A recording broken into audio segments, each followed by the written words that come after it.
एक दिवशी आठवते मला, आई झोपली होती दुपारची आणि मग गुलाबजाम घेतले, खाल्ले भरपूर मला 5-6 खाल्ले आणि परत म्हटलं आता घेऊन जावं बाहेर खेळायला जायचं.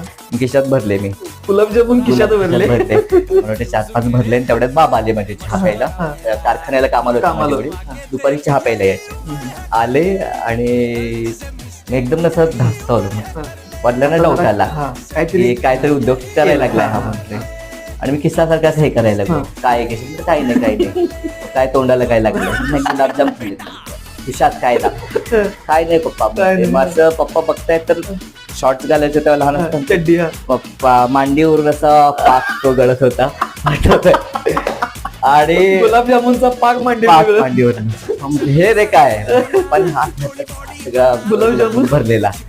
मग ते धुतला मला की तुला अक्कल नाही, गुलाबजामुन बाहेर गुलाबजाम बाहेर काढताय.